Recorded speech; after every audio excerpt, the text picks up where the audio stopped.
Hey guys, time for another 5-minute devotional from the book of 1 John. So we're still in chapter 2, going to do verses 7 through 11 today, and I'll read it for you. Dear friends, I am not writing a new commandment for you. Rather, it is an old one you have had from the beginning. This old commandment, to love one another, is the same message you heard before, yet it is also new. Jesus lived the truth of this commandment, and you also are living it. For the darkness is disappearing, and the true light is already shining. If anyone claims, I am living in the light, but hates a Christian brother or sister, that person is still living in darkness. Anyone who loves another brother or sister is living in the light and does not cause others to stumble. But anyone who hates another brother or sister is still living and walking in darkness. Such a person does not know the way to go, having been blinded by the darkness. So, this whole business of a new commandment that's also an old commandment. Now, some of you have been around church and been around youth group for long enough that you hear something from the Bible, you hear something about God, and you're like, oh yeah, I know that.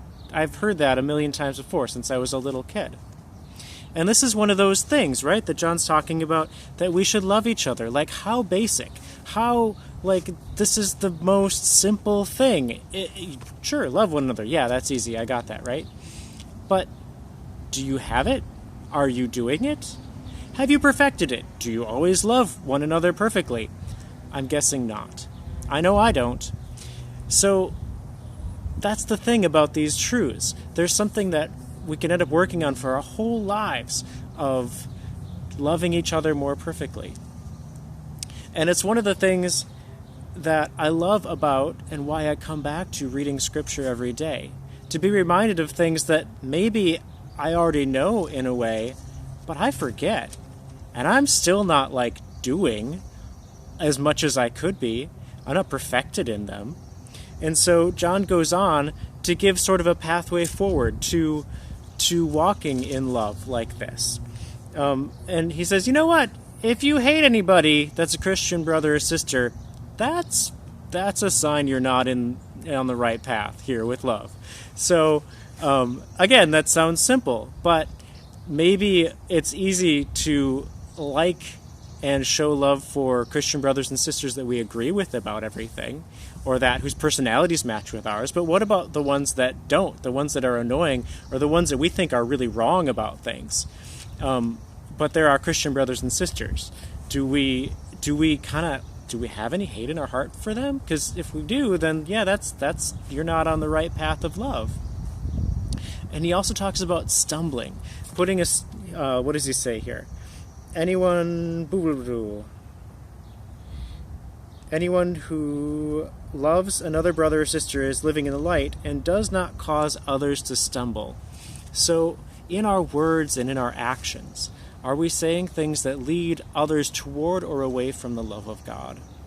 Are we saying things that build them up toward knowing who they are in God, or things that go against that identity of them being loved of God?